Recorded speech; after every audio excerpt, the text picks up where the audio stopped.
Welcome back to Tales of Two Bros. I am Angel. I am Adan. Okay. And we're about to review two things. First, DC Justice League of Super Pets, and then Batman Unburied. Dun, dun, dun, dun. You know we're going to do two reviews? No. Good. What was the Batman? Unburied. Okay, you're probably saw something that I did not know existed. So let's start whatever order you want to go with.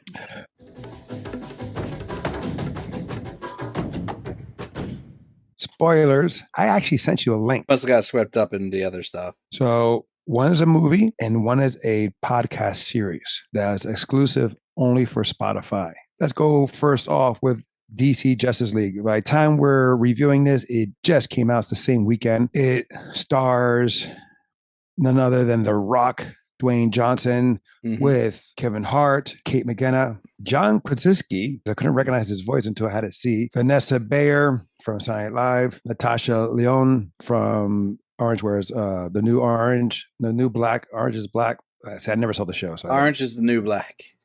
Diego Luna from Rogue One, and from where else? I'm drawing a blank. Three Below. Three Below, yes. Mark Maron, he was Lex, and there's so many more, but you have here Keanu Reeves as Batman. Yes, he was. Then you have also Thomas Middleditch and Ben Schwartz as the two guinea pigs, Fire and Ice, if you will. Olivia Wilde was Lois Lane. Fairly all-star. Oh my God, Jamila Jamil, who played Wonder Woman, Jermaine Clement, who was Aquaman, John Early as a Flash, Dasha Polanco as Queen Lantern, and then you have Daveed Diggs for Cyborg, Maya Eskin. I said it probably wrong, but she was Mercy. John Krasinski was a great Superman. Yeah, and I'm sorry, I'm gonna say it off the bat right now. Keanu Reeves knocked that out of the park as Batman. I'm sorry. I would see multiple films Keanu Reeves as Batman. Animation, that is. I don't know about live action, but definitely animation. So I gotta ask, Mark, with that, was that your favorite character portrayal, like for the entire movie? Yeah, I don't know why. I mean, I'm a big fan of Keanu Reeves. I've been since Matrix, Speed, Bill and Ted. For him playing this role, it goes further with pop culture. Because there's people petitioning for him to take various Marvel roles. Well, he did Constantine. Well, he wasn't Constantine. He did that. They won't give him a second chance. He wants to do another film.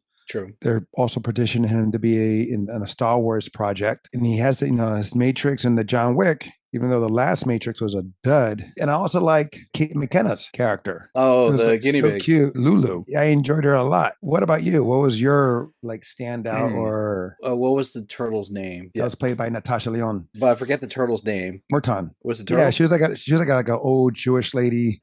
She was a very old turtle. She looked like she had been in a car accident. Her shell was put together with stickers, and she was just hilarious to me throughout the entire film. Like, she couldn't see things, and she gained super speed.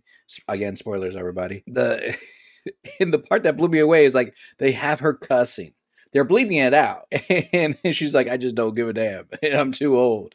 And for some reason, that was cracking me up throughout the entirety of the film. But as far as voices go, the performances, like we said, it's pretty much an all-star cast. I don't think anybody underperformed as voice acting wise. I think they all did a really good job in general. Yeah, I mean, maybe Lex could have been a little bit more. Maybe. But yeah, overall, it was good. He didn't have to be. Mark Maron, he's blowing up. He's a comedian now, like doing a lot of acting projects. He was in the Netflix show also with the Lady Wrestlers. Oh, I heard about that, yeah. How was your audience? Well, I went around 3 in the afternoon. It was all families. Fortunately, I got lucky. The one kid that kept kicking seats, he was like several aisles down, several seats down. But I could feel the vibration. Oh, really? He was kicking it hard.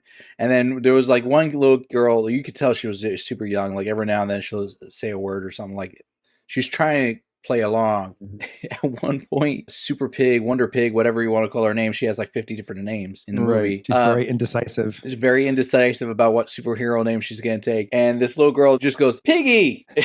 And for some reason, I just crack up laughing right when she did that. And that was right by me. But it was, so far, they were actually pretty quiet otherwise. And it was, I would say, a fifth of the theater filled up for like that kind of a day. It wasn't right. packed. Yeah, same with mine. We went relatively early just to get it out of the way. And plus, there was really no late showings in my theater.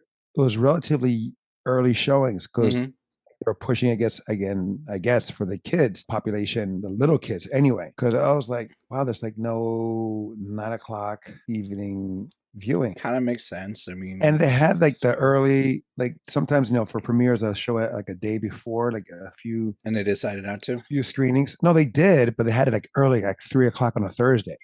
Ooh. So if you had to work and you want to watch it, most likely you would not be able to see it at some theaters anyway. Overall, I did enjoy this. I saw what they did. Of course, they directed it to the younger generation, the younger population, and for us and older. There's plenty of jokes that will hit home for the adults. Right. Also for me, I was like, the biggest kick I had, the biggest enjoyment was when they introduced the characters, the superheroes, and you heard their theme. Yeah. I got excited when they played Wonder Woman from the Linda Carter series. Oh man, that's awesome. They got that right to do it. And then Tim Burton Batman music, or the Danny Elfman music. And then they did a little bit of the John Williams Superman music. I can't remember if they did what they did for Cyborg or Flash or Green Lantern or Aquaman. The music is more, I guess, too new. And for Green Lantern, they only did one movie, and that was a total blah.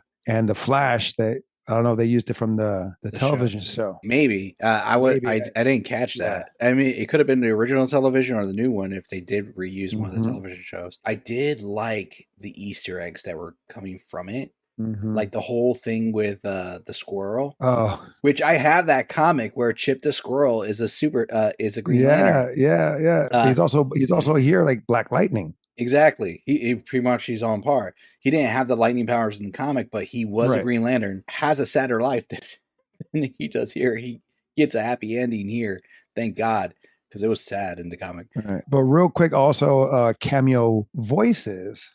Oh. You have Keith David playing Dog L,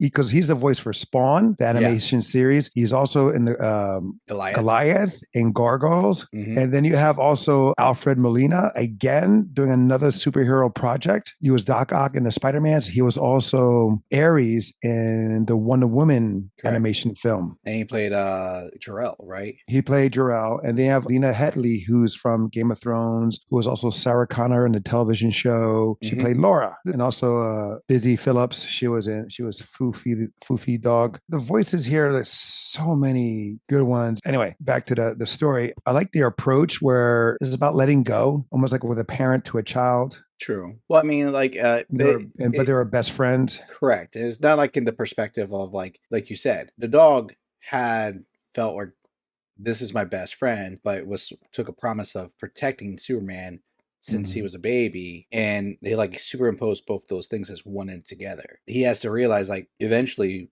families do grow. It doesn't necessarily mean that he has to leave. Right. But, he has to give that room to grow. To grow bigger, not apart. Yeah. I think that was his worry, is the growing apart. That was his problem. Like, he was so attached to Superman, he couldn't see potential friends or allies anywhere else. He was the friendlier version of Batman in all arguments, like, because Superman was making friends with Justice League, but Krypto wasn't making friends with anyone.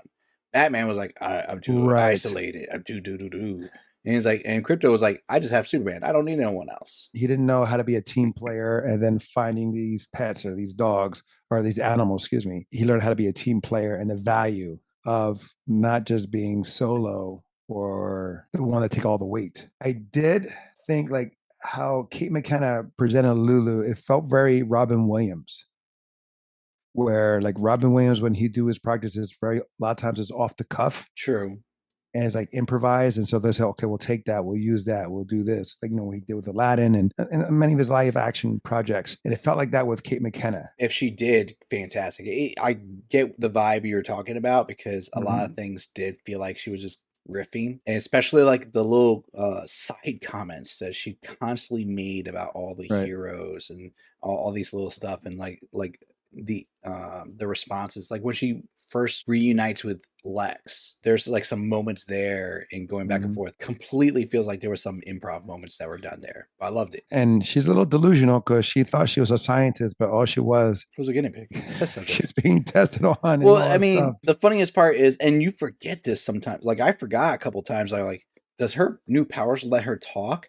And then every now and then they'll pan to like what we as humans will hear, and she was like, like little gerbil noises, animal noises, right? But like majority of the film, she's actually talking to all the other pets and animals, so like you get swept up in that, and then you get reminded every now and then, yeah, she's just an animal that's trying to do. Two things I did like of the superheroes, the Justice League, or three, they brought in other characteristics of the superheroes in the sense of like Aquaman. He has the one arm hook and a scar on his left eye. I remember that. Right. There's a storyline in the comics. You have Wonder Woman who's not pale. She got more of a tan. And I think they're calling back to, because there's a Nubian, the female, like Amazonian, the black version of Wonder Woman. Yeah. They may have been calling to that a little bit.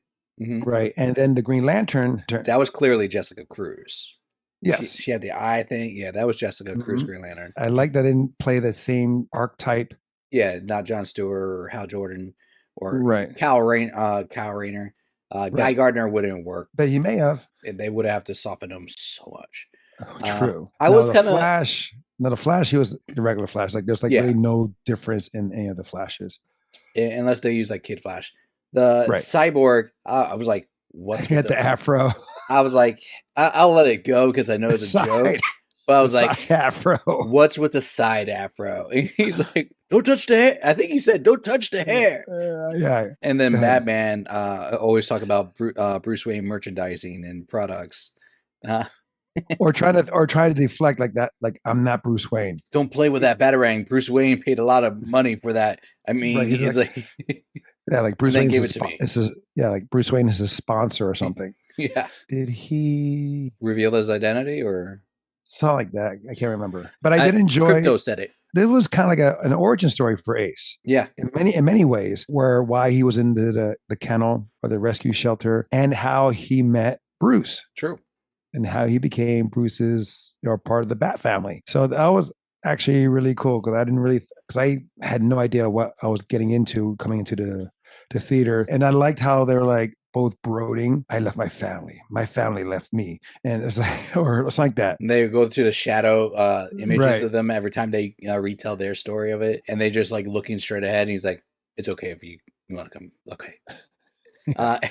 Yes, I agree. As far as the origin story for Ace, I loved it. I know his actual origin story, of course, a lot darker. For kids, this is a great origin story for Ace. I don't remember the origin story for Crypto, so I don't know if they changed it. If clearly it feels like it changed it, because I know iteration tells me like Crypto was in the pod with Kal-El. Yeah. Mind you, also the design of that space pod, correct me if I'm wrong, that looked very similar to one of the Superman versions.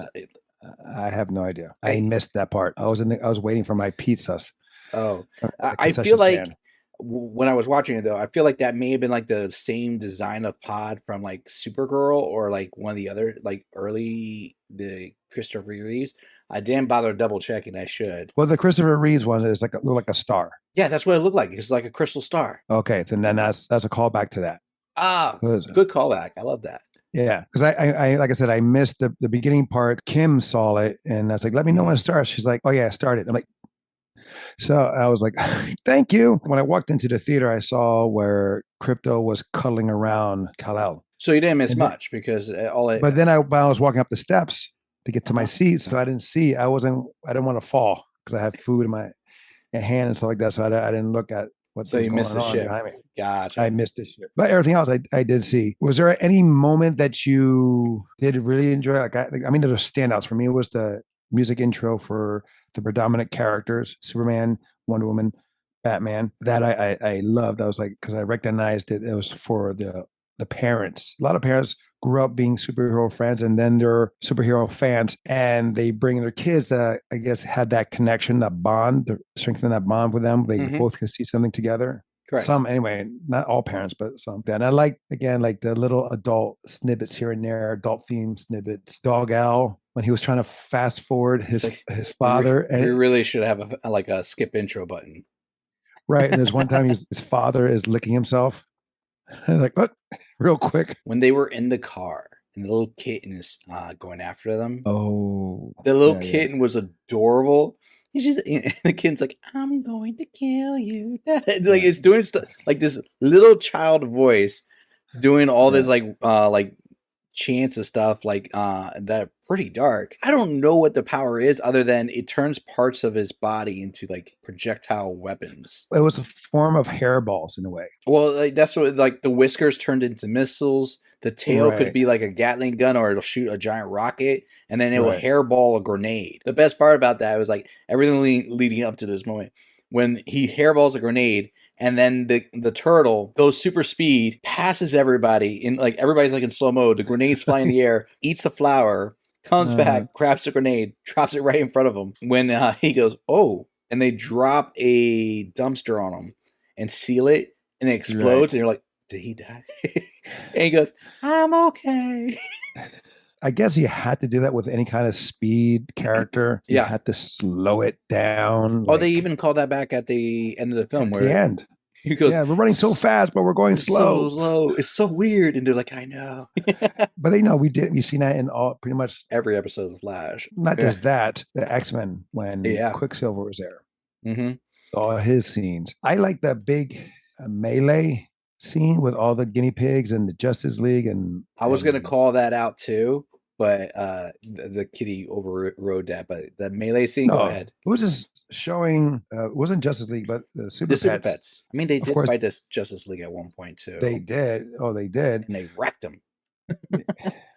Well, I guess guinea pigs. Just the chaos of it all. Oh, yeah. I enjoyed. So, because there's so much visually going on. And so you're like, whoa. And that, but wasn't like nerve wracking. Yeah. It was easy to follow. And I pretty much enjoyed the end credit. The post scene. Let's talk about that. Before that, I mean, like this movie, in a sense of continuity, it goes in the same line as the Lego Batman film. Yeah. I mean, it's its own universe. It's supposed to be its own universe. Right. But they took stuff. They talked about like the Christopher Nolan Batman. They talked about other Batman films that the Lego Batman was involved in. They showed other things. Mm-hmm. Here, when Batman is talking about people who knows, is like, one of my other people look like Morgan Freeman. I was like, I was just wondering, like, he's talking about all the people that know who he is and whatnot. Right, because like, I work alone. They starts to ran off, except for Alfred, except for Robin, and then the commissioner. The commissioner. And it keeps going, and they pan off and comes back. The guy who looks like Morgan Freeman. Right. So I'm wondering, like, where does this play in the sense of, obviously it doesn't not directly connect to the Christopher Nolan films, but there is a connection somehow, some way. If anything, it's like an Easter egg, but yeah, of course. It's good call out. Multi-universe thing again, another one, if you will. So yeah, let's go to the end credit. You have Soups and Crypto playing catch. Well, first of all, like, technically the end credit scene, honestly, if they ended the movie and they didn't have it, I would have been fine. The movie's ended solid. But they threw in this extra scene, and like you were saying, they were playing catch, and then all of a sudden, was it was a dog? It was like a Doberman. Yeah, he looked like a Doberman. Like a Black Adam version of Doberman shows up, and it's The Rock's voice, but like just grittier and more torn and darker. And showing up behind Superman is Black Adam. Sound like Crypto. It was bald, and you could tell that was designed to look like the back of The Rock's head. Will it be a sequel? It could be. Most likely, this could be a sequel. And then they were trying to explain the concept of anti-hero. Right.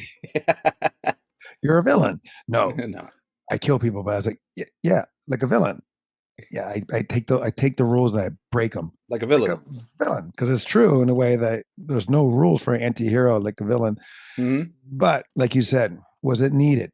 No, it could have ended a lot sooner, or it could have a different ending altogether. Was it enjoyable? Yes. Yes. Was it something Yeah. that was crucial? No. But Nah. sometimes you don't need it to be crucial. That's why it's put in a post-credit. Unless they're doing it for a sequel or spinoff. project. But I haven't heard anything as of yet. Now, is it worth the watch? If you have a family, yes. Oh, no. Worth the watch at all? Yes. Yeah, okay, thank you. Doesn't matter. Shouldn't matter. Worth the buy? For me, yes. It's not essential, but yeah. Actually, I'm revising. Not worth the buy. It's worth a stream. I'll watch it on HBO 100%. No, then that's worth the watch then, because you don't have to buy it. It's worth the watch. For me, I can see myself buying it, especially say like for the kids. Mm-hmm. Granted, yeah, on stream you can just hit replay, but you can also do it by the Blu-ray. Yeah, I can see. For me, it's worth the buy. It's good enough, smart enough for all ages. True. It is entertaining, comical in a lot of aspects. So cool. So that's our thoughts on DC League of Super Pets. Now I want to go over something that's been around, or no, not really around. It came out this year, 2022. Okay. I did send you a link to it because I heard about it on another podcast, and it's only streaming. You can only hear it, get it on Spotify. It's a Spotify exclusive. It has taken Joe Rogan off #1. Oh, okay. At a time like this, there's back and forth, and it's Batman Unburied. This, even though it's a strictly podcast, and it's a podcast, but it's not a podcast where you and I are doing this talking. It's actually like a show, like the old time audio shows they used to do. You're right. It's a radio drama. Exactly. Gotcha. But there's a little switch to it. Okay. Even though it doesn't really matter since it's audio, the actors who play the characters are not white. They're black or Latina or Latino or Indian. There's some white here and there, but the predominant cast is black. So like Batman's black. Yeah. Okay. And there's in the comics, there is a black man. There is a Batman black version, or there is a black Batman in there's like a black Superman. Okay. You have that aspect. So they're just using the same names, or they're changing the actual character names to display their ethnicity. No. Thomas Wayne is played by Lance Reddick. You know him from John Wick. He's the front desk guy. And you have Ashley Birch. She's from Mystic Quest. She plays Vicky Vale. Barbara Gordon is played by Gina Rodriguez. And you know her from Jane Like a Virgin. Oh, I never watched that show. I never watched that show. And let me be on the record. Like, I've never had an issue with people of one nationality or another playing one voice or character. Like, I remember watching The Batman, and which was a great show, and the voice of the Joker, forget the actor's name, was but when you look at him, the actor is a very big black dude. He has this very iconic voice and unique voice. But he can change it. He can change his voice. He can change his make an accent, something like that. Mm-hmm. But you'll still hear it. And it carries through. And you're right about that. But you have here also Hassan Minaj. Okay. He plays the Riddler. Granted, I think he was one of the weakest things in. I mean, I don't. Overall, for me, I think Hassan Minaj is not that good, but he gets work. So good for him in that aspect. Okay. But whenever he's in projects, I was like, no, thank you. I don't know. I guess he had the bad taste in my mouth from his time on The Daily Show. And that's sometimes some things stick with me too long. You have Jason Isaacs. He played Alfred. Now, you know Jason Isaacs from... I'm drawing blanks. I'm Rebels. Better with... Oh, Rebels. I'm better with He was the Grand Inquisitor. He was the Grand Inquisitor. Yes. Who's he playing? He's playing Alfred. I can see that. Winston Duke. He's Bruce Wayne. He's Batman. He's from the Netflix show movie Spencer for Hire, and he was also in the Black Panther. He was the Guerrilla Tribe, the leader. M'Baku. Did he drop say another word, colonizer, and I will feed you to my children? No, he didn't do that. Who else is there? Oh, John Rhys Davies. He was in Lord of the Rings.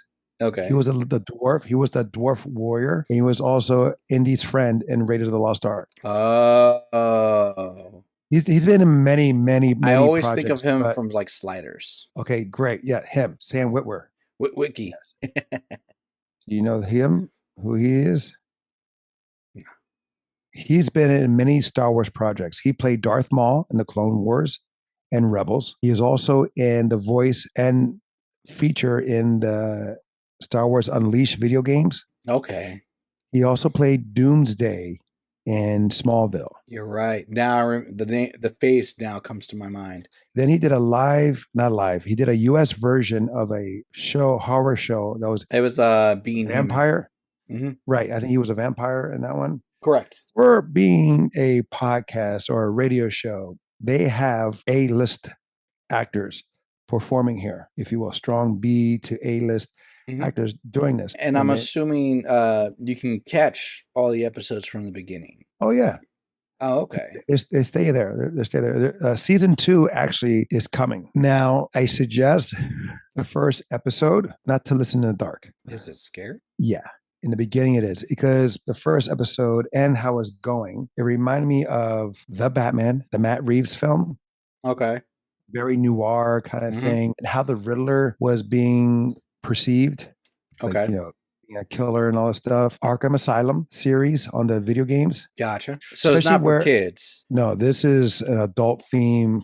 Kids can listen to it, I guess. I mean, I would suggest parents to maybe listen first. Yeah. Yeah. Because when I remember, like I had like one the Nightfall series on cassette. Remember? Which I don't know. I had that too. No, you gave it to me. Unless you got one for yourself.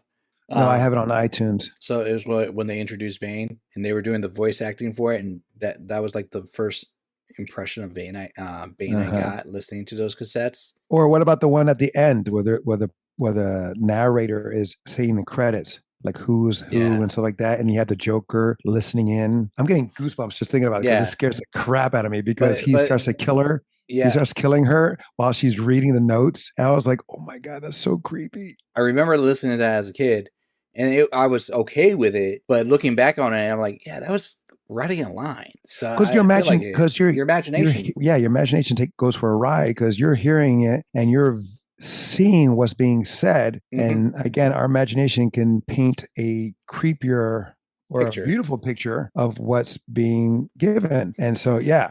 So that's how I felt with this. It has that underlying, especially also where there's a point where Batman is listening to audio tapes or sessions. Yeah, from Hugo Strange. That falls in line with the Arkham Asylum video game, where he's listening to recordings of inmates. Correct.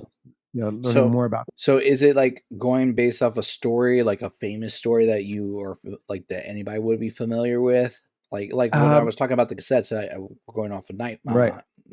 Well, Nightquest. I mean, even though I am a comic book fan and reader, I can't remember all the stories, but I can, again, Arkham Asylum, where the story, or Arkham City or something like that, where Hugo Strange is in the mind of Bruce Wayne. Yeah. So it's kind of like starts off like that. To go off real quick, they can't find Batman. Bruce Wayne is missing. They think, even though it's separate, they don't know where he is. Crime is going a little crazy and stuff like that. So what's happening here is that he's captured. It starts off with him talking to his parents. And I was like, wait a minute, how's he talking to his parents? And it's not where Bruce Wayne is a kid. He's an adult. Yeah, that explains, because you were mentioning Thomas Wayne earlier. Okay, maybe this is like an Elseworld story, something like that. But then down the line, you find out that he's being drugged, and they're asking him questions, and or giving scenarios. Kind of like when in the animated series, when the Scarecrow used his fear toxin on Batman, he would see his parents at times. Right. Bruce Wayne is not Batman during that memory. He's a doctor himself. He sees himself as a fellow doctor. Well, he would have been if his parents hadn't passed away. That's what's happening there. The main villains here, you have Hugo Strange, you have Poison Ivy, the Harvester, which is played by Sam Witwer. You have cameos with the Mad Hatter, but the main villains is those three, and it's a great thing to listen to while you're driving to work, what have you. You're by yourself. I would just say that first episode, yeah. The first episode is a little can be a little uneasy. Yeah. Okay. The only down thing is how Batman is portrayed. Winston Duke, he's copying how Christian Bale does Batman. Swerve. But not like that. It sounds more like a gorilla. It sounds more like a beast instead of a changing of the voice, either by like Ben Affleck's synthesized change or Christian Bell, almost like Christian Bell was like, get in there. Yeah, like he couldn't breathe. Yeah. Like he had trouble breathing. Where here, he's just like all coming from the chest. Yeah. It takes me out because it feels forced, even though like Christian Bale's is forced as well. But he made it work in a way where here doesn't seem like he makes it work. I don't know. Maybe if he downplayed it a little bit in the sense of lower volume, but that's about it. Everything else is great. This is worth the listen because you can't watch it. Is doing very well. Again, how well I'm not sure because I'm not looking at numbers. I just saw an article that it took Joe Rogan's top spot for how long I don't remember, but it did take him off. But again, calling it a podcast is in today's standards or definition a lie because it's not a podcast; it's a radio drama. Because you had the special effects or sound effects, you have music playing, you have all that stuff that you hear in a radio drama. In a podcast, is like a group of people or maybe one person talking about a certain subject or a certain topic. Here, it's not. It's a story being told. I gave you the link. I definitely want to check it out. It sounds intriguing. I mean, especially like, for you go to work. It takes you about an hour or so to get to work. You can get to 2 episodes. I can play catch up. Yeah. All right, guys. That will be it for us for this review. And again, that was 2. Dos. So that was our DC-ness reviews of DC League of Superpets and Batman Unburied. Until next time, we'll be the next time. I am Angel. I'm Adan. Love you, bro. Love you too.